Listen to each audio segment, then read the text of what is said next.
est-ce que cet événement important, évidemment, ne tombe pas mal compte tenu du contexte économique de la Grande-Bretagne, qui est quand même une situation politique et économique dramatique, inflation à 14, 15, voire 20%, un taux de chômage à 20%. Est-ce que c'est vraiment le moment de dépenser des millions de livres sterling pour le couronnement du roi? Alors, je vous l'accorde. Voilà. Je vous l'accorde, d'autant que certains disent qu'il a déjà 75 ans.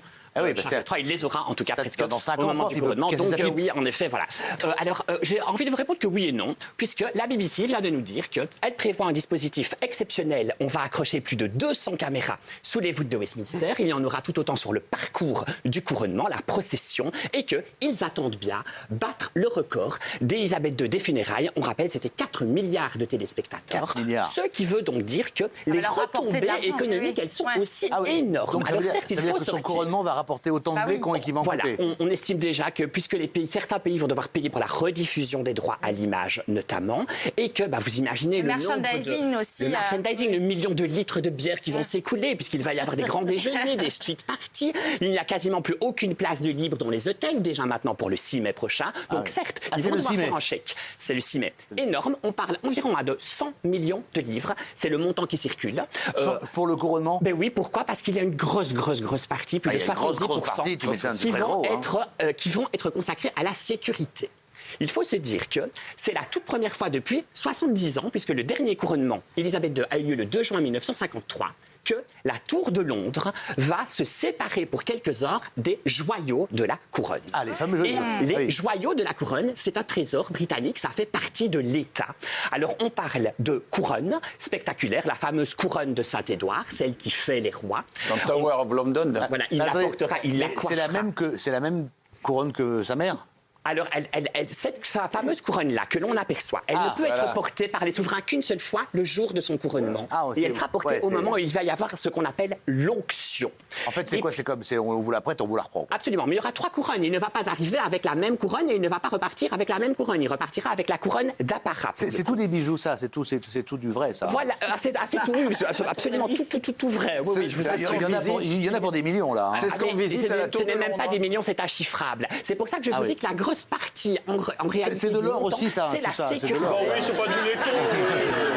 Non, c'est du laiton. Benjamin, c'est ce que l'on appelle l'ampoule. C'est là-dedans que vont être par l'apothicaire royal que va être déversé quelques gouttes d'huile sainte qui auront été préparées, qui vont être déversées dans la cuillère que vous voyez qui date de 1200. Il va boire de l'huile sainte? Et c'est avec cela qu'il va avoir l'onction. On va lui apposer ces fameuses gouttes sur les mains, sur la poitrine et sur le visage. Mais vous voyez également, regardez, les 2 sceptres. Le sceptre à la colombe que l'on voit là et le sceptre, l'autre sceptre, le sceptre à la croix. Et il était déjà posé, ce sceptre-là. Vous vous souvenez, sur le cercueil d'Élisabeth II, lors des funérailles. Et ça, c'est un gros diamant, celui-là, le truc, là? Ah, mais c'est énorme.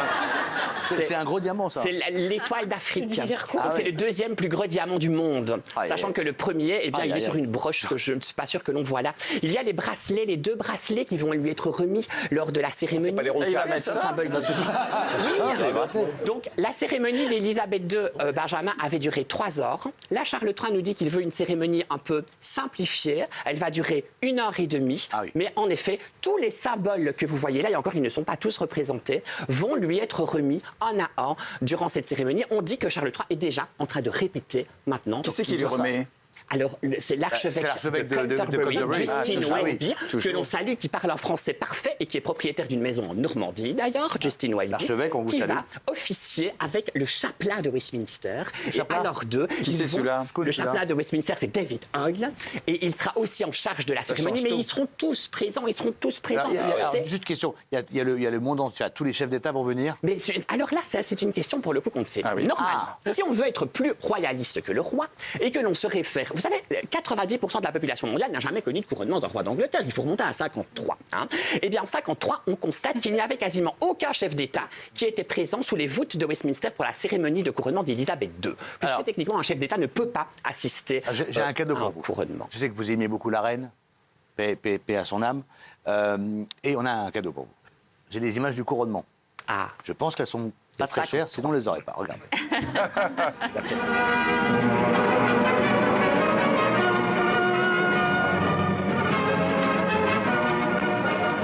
Au moment où, sous les yeux de ses 2 enfants, la reine Élisabeth, dans toute sa majesté, sort du palais de Buckingham, 10 millions de citoyens britanniques et 1 demi-million de visiteurs étrangers s'apprêtent à lui faire un triomphe comme on n'en vit jamais.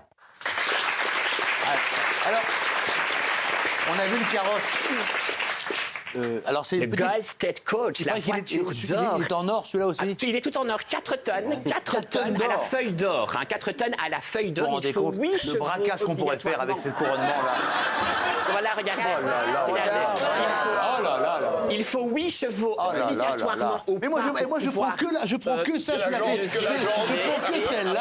je la fais fondre. Et on estime qu'il va falloir 45 minutes à Charles et Camilla lorsqu'ils auront franchi les grilles de Buckingham et quitté la cour carrée pour atteindre Westminster Abbey. Les 8 chevaux ont déjà été sélectionnés. Alors moi je suis tout excité. On parce voit, on nous apprend que depuis des semaines, ils sont à l'entraînement. Tous les matins à 6h à Hyde Park, on les entraîne. Et la nuit, eh bien, il y a un système qui a été mis au point. Il y a des drapeaux qui tombent en plein milieu de la nuit auprès de leurs oreilles. Et alors, il y a des applaudissements qui retentissent. Et alors, on les entraîne, si vous voulez, déjà à la foule qui est attendue. On attend près de 3 millions de personnes dans les rues de Londres. Je connais bien les chevaux. On peut leur mettre des boules caisses. Oui. Ah oui. Oui, pour le... Et ils sont blancs ou pas? Ils seront gris.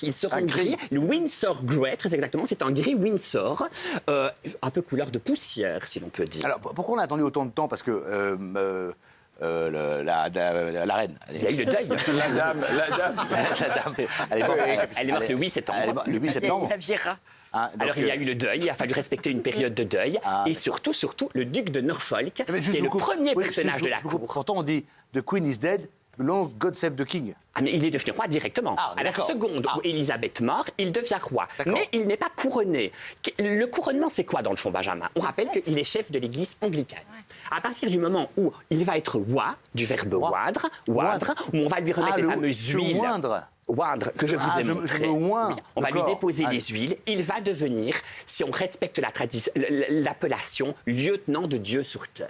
C'est-à-dire, pour les anglicans, il est la représentation de Dieu. C'est à partir de ce moment-là, Benjamin, qu'il devient intouchable. On ne peut plus toucher le roi puisque, étant la représentation de Dieu, on ne touche pas Dieu sur terre. Comment elle fait Camilla pour... Elle devient reine consort. L'amour tantrique, elle va faire l'amour tantrique, là. Elle doit être comme ça.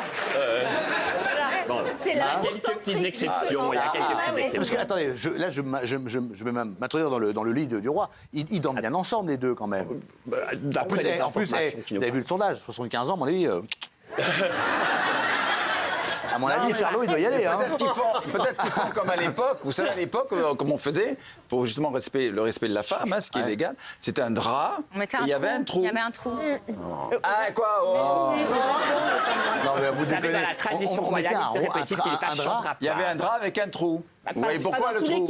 J'ai compris le trou, mais je ne suis pas débile. Oui. Est-ce que Meghan et Harry, parce que ça va être tendu, Attends, on y va encore. Attends, il y a encore des choses, parce que... alors, est-ce que... Justement, on parlait de Camilla. J'aime pas beaucoup, ma Camilla. Non. Personne ne l'aime. Mais non, c'est pas vrai, les Anglais. Non, mais qui commence à... Ça commence. Camilla, est-ce que du coup, elle va être reine consort? Elle va être reine consort. On la sort. La polémique qui touche Camilla, c'est quelle couronne va-t-elle coiffer? Elle aura une couronne aussi? Ah oui, elle va être couronnée. Et c'est elle qu'il faut braquer, parce qu'elle est moins protégée, la fameuse couronne des reines consorts. Et il faut savoir que la couronne des reines consorts, elle porte un diamant, alors spectaculaire et célébrissime, qui est le Koh-i-Noor. Montagne de lumière. Et ce diamant, il est revendiqué par l'Inde, où l'Inde dit que dans le fond, les Anglais leur ont volé ce diamant. C'est possible. Pour éteindre un peu l'incendie, peut-être qu'on va... Une colonie même. Colonie, bien sûr. Colonie, oui. Il faut rendre le diamant, il faut leur dire. Bien sûr. Ah oui. Enfin, il n'a pas totalement été volé. Si vraiment écoutez, il était emprunté quand même. À l'époque, c'était un cadeau Tout à fait. qui avait été fait à un souverain britannique. Donc, il n'est pas vraiment volé. D'où cadeau. vous vous doutez bien que s'il avait vraiment été volé, il aurait déjà été rendu. D'accord. Donc là, la reine consort va être reine, en fait, voilà. Mais ils pourront plus se toucher. Mais si, ils vont se toucher. D'accord. Qu'est-ce que ça va changer, ce couronnement, fondamentalement, par rapport à l'état actuel? Parce que là, il est roi. Il est roi, l'autre, là. Non, ça ne va. Non, techniquement, qu'est-ce que ça va vraiment changer dans le quotidien, dans le fond des Anglais du monde? Non, ça ne va rien changer du tout. Si ce n'est que se balader avec une couronne sur la tête tout le temps. Mais non, il n'aura pas une couronne sur la tête tout le temps. Non. Il aura une couronne quand il va arriver, il aura une couronne durant la cérémonie, la fameuse couronne de sa d'or, et il aura une couronne au moment de repartir. Il n'a pas une petite couronnette pour mettre dans la journée comme... tous les jours. Non, mais... C'est pas dans c'est important d'avoir une petite couronnette. C'est le roi qui arrive, voilà, j'ai ma couronne. Mais vous savez, des détails nous parviennent tous les jours et nous montrent à quel point l'Angleterre et le monde sont en train de se passionner pour cette journée. Alors certes, ça va coûter un peu d'argent, comme vous dites. 100 millions de livres, je te confirme. Par exemple, la presse a déjà rebaptisé le jour du couronnement le C-Day, le Coronation Day. Et aujourd'hui, 27 janvier, on décompte, on est précisément à 99 jours de ce Coronation Day. Et tous les jours, on a des moi, jusqu'au 6 mai, je suis comme ça. Je veux dire, est-ce qu'il y a des choses, maintenant qu'il est roi, qu'il ne pourra plus faire? Est-ce qu'il non. Pipi dans la neige. Non. Techniquement, sa vie a vraiment basculé le jour, à la minute où Élisabeth II est morte et décédée. Vous savez, 2 jours plus tard, il a été proclamé. Dans le fond, à partir du moment où il est proclamé roi, sur le papier, il est déjà souverain, il règne déjà. Cette cérémonie, c'est juste du spectacle en quelque sorte. C'est l'occasion de sortir ces joyaux qui n'ont plus sorti depuis 60 ans et de faire de lui le chef de l'église anglicane. Ce n'est que ça, c'est le côté religieux en réalité. Cette journée du 6 mai. Et on rappelle qu'on parle de la journée du 6 mai, mais c'est tout un week-end, puisque le 7 et le 8 mai, il va également y avoir des grandes street parties, un concert gigantesque. Qui aura le nom des stars, on ne les connaît pas encore. On sait juste que, de façon à se différencier du jubilé, vous vous souvenez, il y avait un énorme concert qui avait été donné devant la façade de Buckingham. Celui-ci va avoir lieu à Windsor, au château de Windsor, plus vaste château du monde. Combien ça fait de mètres carrés la bicoque, là? Pardon? Combien de mètres carrés la bicoque? Oh, c'est énorme, c'est plus de 6000 pièces, le château de Windsor. Oui, quand même. Et alors, on a des stars planétaires, internationales, évidemment, Elton John. Alors, est-ce qu'ils sont payés quand ils viennent, ces gens-là? Est-ce qu'ils sont payés? Non, absolument pas. Ils ne sont pas payés. Non, il faudrait vraiment... Normalement, non, ils le font pour le roi et le prestige. Mais quand il y a 4 milliards de téléspectateurs, ça va un peu plus. Ils sont en train de bousculer pour y assister. Est-ce qu'il y a comme dans les fêtes ou les mariages, est-ce qu'il y a une petite enveloppe qui vient, une petite enveloppe pour le roi? Non, il n'y a pas ça. Non, il n'y a pas de dur, non. Il n'y a pas de... On ne fait pas de... Non, rien. Alors, qui sont les rois ou princes attendus? Eh bien, la liste d'invités. Alors, ce que je disais tout à l'heure, c'est le duc de Norfolk qui est en charge de l'organisation. Celui qui vient en France.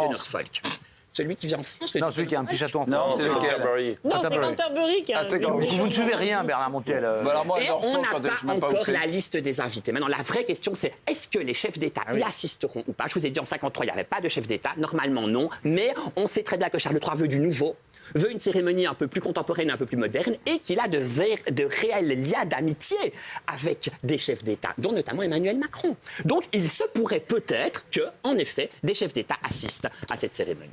D'accord. J'ai une question là, parce qu'il a attendu très longtemps quand même pour devenir roi. Il en rêvait ou pas, lui? Parce qu'il était un peu le... Il en rêvait, Sonny l'a fait. Non, mais il est un peu le rebelle de la famille aussi avec Camilla. À un moment donné, on estimait qu'il voulait. Il trouvait que c'était... Oui, parce que qu'il aurait pu moderniser la chose. Vous avez vu The Crown. The Crown, et dans The Crown, ils disent carrément qu'il a poussé la vieille dehors. Oui, non, alors ça, c'est... Mais qu'est-ce qui est vrai? Historiquement, rien n'est prouvé et établi, à tel point même que le palais a demandé et obtenu le fait que désormais, sur cette 5e saison, apparaît ceci est une fiction. Alors que sur les autres, il n'y avait pas ce bandeau-là. C'est bien bel et bien dire qu'ils prennent de grandes libertés, The Crown. En tout cas, vous n'aimez pas The Crown, spécialistes estiment que... Vous n'aimez pas The Crown? Non, c'est pas que j'aime pas The Crown. Si, j'adore The Crown, c'est génial. J'adore The Crown, vous savez pourquoi? Pour l'atmosphère, pour les décors. Ça, c'est purement royal. Maintenant, historiquement, quand on prend vraiment le temps de regarder, ils prennent quand même de très grandes libertés. À un moment donné, pour revenir à la question, on estimait qu'ils souhaitaient, vraiment devenir roi en disant, mais je peux apporter de la modernité, un petit peu un coup de jaune, et que sur les dernières années, un coup de jaune ou un coup de jaune. De nouveau, de neuf. Alors, il a été un peu odieux au début, parce que j'ai vu les images là. Là, le stylo, il râle parce qu'il n'y a pas de CIA. Il est capricieux, ce roi. Regardez, le stylo là. Il est scorpion, il est chafouin. Vous savez, depuis qu'il est tout petit, on lui dit un jour, tu seras roi de cette galaxie, Windsor. Oui, bien sûr. Donc, il est capricieux. Regardez les images, regardez. De tempérament. Pas de quoi être fier. Is it September 12th? 13th, sir. Oh, God, I'm the wrong date then. 13? Yes, sir. You said 12th earlier. Where did I go to 12th? I suddenly turned... Oh, God, I hate this. Oh, look, it's going everywhere. Hang on. So nobody got it wrong. What is the matter? Oh, look, it's everywhere. Come there, this bloody thing. What do they do? Everyone's stinking. Oh là là, les deux là. Elle était nerveux. Et les deux derrière, là, les mecs, le stylo, j'ai l'impression qu'il y a il y a un mort. Ça arrive à tout le monde. Ça lui a quand même taché les doigts. Ça va. C'est relou. Si vous tâchez avec de l'encre, on aurait tous eu la même chose. On rappelle quand même que le monde entier... C'est Camilla qui met la merde en plus. Elle fait remarquer qu'il y a une goutte dans le... C'est toujours vous en prendre. Oui, je l'aime pas. Moi non plus. Non, mais parce que vous dites elle est moche comme un cul, mais vous la voyez maintenant. Elle a été une belle jeune femme. Elle n'est pas moche comme un cul. Elle n'a pas un physique facile. Mais moi, j'ai... Non, elle a été jolie. Moi, je préfère vraiment... Je ne pourrais jamais oublier les Didi. Bien sûr. Oui, mais ça n'a rien à voir. Je peux me permettre une petite confidence. Je sais, par des gens qui la fréquentent, qui la connaissent bien, qu'elle est très sympathique, très gentille et très abordable. Arrêtez de dire tous les puissants. Benjamin, ce que l'on peut peut-être dire, c'est que les équipes de Buckingham, elles sont très drôles, vous savez, parce qu'elles ont surfé sur cette vague de l'encrier. Et désormais, lorsque vous allez sur le site du palais, vous savez, il y a un onglet shopping. Eh bien, vous pouvez acheter un stylo et du papier, et on vous dit que le stylo, eh bien, il est infaillible et que vous ne vous tâcherez. Et il paraît que ça a été un grand must des cadeaux que les Anglais se sont offerts au moment des fêtes de Noël. Très bien. Alors, on a fait les invités. Ils vont habiter à Windsor. Ils vont habiter à Windsor, ils ont vraiment l'embarras du choix. Ils ont pris un T2 à Londres. 52 000 mètres carrés, la Bicoque, vous m'avez dit là quand même. 52 000 mètres carrés. Oui, Windsor, oui, c'est ça. Alors, est-ce que le roi, en tant que roi, a un salaire ? Est-ce que le roi, en tant que roi... Attends, oui, absolument. En plus, il est payé. C'est compliqué. Oui, c'est ce qu'on appelle la liste civile. Oui, c'est pas un salaire, c'est une indemnité. Voilà, c'est pas vraiment, c'est pas un salaire, c'est une enveloppe, si vous voulez, qui lui est remise annuellement et dans lequel, dans le fond, il fait ce qu'il veut avec cette enveloppe-là. En tout cas, il va distribuer ce montant. En plus, c'est du cash. C'est du cash. Non, je ne pense pas. Non, bancaire. Non, c'est transparent, c'est déclaré. Il va lui décider à qui il va redistribuer. Parce qu'on rappelle que le montant exact, évidemment, on est en millions de livres. Si, on pourrait le savoir, mais là, tout de suite, j'ai peur de raconter. Il paye des impôts ou pas ? Et alors, c'est soumis à l'impôt, absolument, depuis l'incendie du château de Windsor en 1992. Ah oui, parce qu'il paraît qu'ils ont payé un peu les travaux. Parce que le château de Windsor, c'était incroyable. Oui, en effet, la reine ne voulait pas payer les travaux. Et puis, tout compte fait, il y a eu une levée de boucliers. Et puis, c'est la reine qui est atterrée. La grande question, quel va être le rôle de William ? Il est désormais prince de Galles, dauphin. S'il était Miss France, Charles, il serait dauphin, en effet, oui, William. Il est prince de Galles. En fait. Voilà. Son premier job, ça va être quoi ? Ça va être, dès que le roi va avoir le 6 mai la couronne de Saint-Édouard sur la tête, il va être le premier à s'agenouiller devant son roi. Et il va dire, moi... Voilà, il s'agenouille, il dit « Moi, William, prince de Galles, je me remets à vous. Je suis désormais votre serviteur, votre homme lige, va-t-il dire, quitte à y laisser la vie, quitte à y gagner la mort, que Dieu me sauve dans cette mission qui m'est donnée. » Ça devient donc le premier homme du royaume. C'est un peu il devient son héritier. Et c'est surtout très traditionnel, et ça remonte au fond des âges. Et en effet, la toute première cérémonie de couronnement, le calque de cette cérémonie, elle date de 1066. Ça n'a pas changé. C'est quasiment le même calque que celui de Guillaume le Conquérant. Alors, la grande question que tout le monde se pose, évidemment, la question, c'est est-ce que Harry... Est-ce qu'il est invité Parce déjà ? que pour l'instant, Harry, avec son bouquin, il a mis le bordel quand même, on va pas se mentir. Oui. Il paraît que c'est un carton absolu, son bouquin. C'est ça, un carton absolu. C'est des dizaines... Plus de 10 millions de livres ont été, en tout cas, mis en place. Pas encore totalement vendus, mais mis en place. Il a touché... Je sais que l'argent vous intéresse. Alors, 80 millions de dollars. Il a déjà touché 80 millions de dollars. Absolument. La Valoir. Ah oui, alors il faut dire aux gens qui nous regardent, la Valoir, c'est... Que le bouquin se vende ou pas, tu gardes la Valoir. Tu as un grand pot de la Valoir. Et qu'est-ce qu'il a de nous dire qu'à la relecture de ce livre, qui fait quand même 500 pages dans sa version française, il en avait supprimé plus de 300. Parce qu'il estimait qu'en effet, les 300 pages étaient un petit peu trop virulentes par rapport à son père et à son frère. Mais il a fait savoir qu'il en avait sous le coude, sous le pied, et que pour le tome 2. Voilà. Donc on est d'accord que Harry ne viendra pas. Eh bien, moi, je ne sais pas, justement. Parce que je me demande à quel point il n'y aurait pas une négociation. Je me demande si, justement, il ne laisse pas planer ce doute d'un deuxième bouquin, et si justement, à l'inverse de ce que l'on pourrait croire, il ne souhaiterait pas être sous les voûtes de Westminster. Sous les quoi, sous les voûtes ? Sous les voûtes pour le couronnement. Parce que s'ils ne sont pas présents au couronnement, qu'est-ce qu'ils vont raconter désormais ? Ça voudrait donc dire aux yeux du monde entier, je vous rappelle 4 milliards de téléspectateurs, Meghan, elle adore ça, elle est actrice, hein. Eh bien, ça voudrait donc dire... Elle tourne plus un mètre de péloche, hein. Non. Mais ça voudrait donc dire qu'ils ont quitté le giron royal, le cercle ils l'ont royal. quitté. Et en matière d'image, c'est il vit à Los Angeles. Oui, mais ça reste son père. Ce sera un manque de respect pour la famille. Mais je vous disais qu'on apprend des nouvelles tous les jours. Et la dernière nouvelle que l'on apprend, voyez-vous, c'est qu'une grande chaîne américaine, CBS, pour ne pas la nommer, vient de faire une proposition au prince Harry à 7 chiffres, dit-on, pour commenter la cérémonie du couronnement. Ah ouais. Le mec, il est né le cul dans le beurre et il fait encore de l'oseille avec tout ça. Vous avez décidément tout raté. J'espère pour lui et sa carrière qu'il n'acceptera pas le poste et qu'il sera au couronnement de son papa, parce que sinon ça serait quand même. Alors, on dit que malgré tout cet argent, il paraît que le couple, ils sont pas bien. Non, alors c'est pas qu'ils sont pas bien, je vous assure qu'ils sont très très très subtils. J'ai étudié justement la chose récemment. Ils font des placements qui sont ultra judicieux. Et on ne le sait pas forcément, voyez-vous. Même Meghan Markle, plus que Harry d'ailleurs, elle a acheté des parts dans une société de café. De café américain, des petites pastilles. Vous savez, il y avait George Clooney, il y aura bientôt Meghan Markle.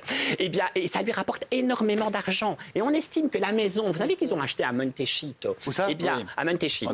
Oui, c'est pas sexy le nom Montecito. Si, c'est joli, c'est une petite montagne. C'est au-dessus de Los Angeles, c'est très beau.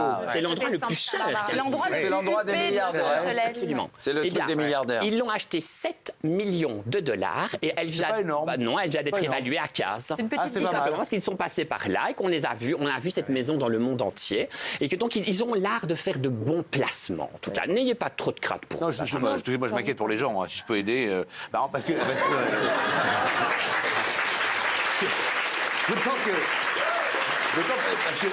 C'est vrai que Meghan, elle travaille plus, donc elle pourra pas faire un bouquin, par exemple. Non. Et on estime. Si, elle doit sortir le sien. Ah merde. Faire un calendrier. Alors, il faut savoir qu'avec les éditions j'ai une question parce que j'ai étudié un peu l'histoire et que ça m'a fait beaucoup de peine. En fait, il semblerait que le service de presse des frères et de la famille royale, en fait, jouait avec la presse et donnait des infos plutôt que d'autres, et que la balance était plutôt du côté de William pour enfoncer Harry. Et j'ai trouvé ça dégueulasse en fait. Oui, mais non, mais c'est Harry qui le dit. Il n'y a pas de contre-parole. Non, mais c'est vrai. C'est le bureau. Il dit même que c'était alimenté par son frère, par son père, et qui donnait des biscuits. Voilà, tu vas dire qu'ils ont fait ça, comme ça tu parles pas de ça. Est-ce que c'est vrai? C'est pas tellement Charles qui est mis en question, c'est Camilla. Ce serait plutôt Camilla. Ce serait plutôt les équipes de Camilla qui, en effet, ont voulu redorer l'image de Camilla auprès de la presse. Et on dit à la presse, on va vous vendre un peu de la matière et du biscuit si vous acceptez un peu de présenter Camilla sous un jour qui paraît très... Voilà, mais c'est normal. C'est normal. C'est dégueulasse, c'est pas normal. Si, c'est normal. Ils veulent se mettre bien avec le futur roi plutôt qu'avec le rebelle. Oui, mais le roi n'interfère pas. En théorie, non, mais le futur potentiellement William, s'il casse la pipe demain. Qui devient roi? Harry. George. Non, son frère. C'est pas Harry. Il y aurait... Ah non, il est devenu c'est la question. Ce ne sont pas les enfants, c'est pas sa descendance. Il va passer à côté de la couronne si son frère il cale. Absolument. Bien sûr.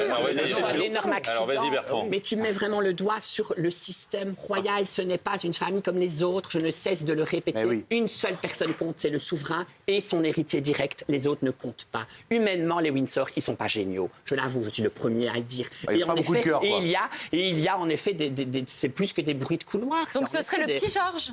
Oui. Ce serait le fils de William, le petit George. C'est d'abord William. Mais c'est juste, vous allez y aller le 6 mai? À Londres, non, à Marseille. Je négocie. Si je suis à Londres, je ne suis pas ici. Si je suis ici, je ne suis pas à Londres. Donc c'est un peu compliqué. Merci beaucoup, monsieur Bertrand Descasques.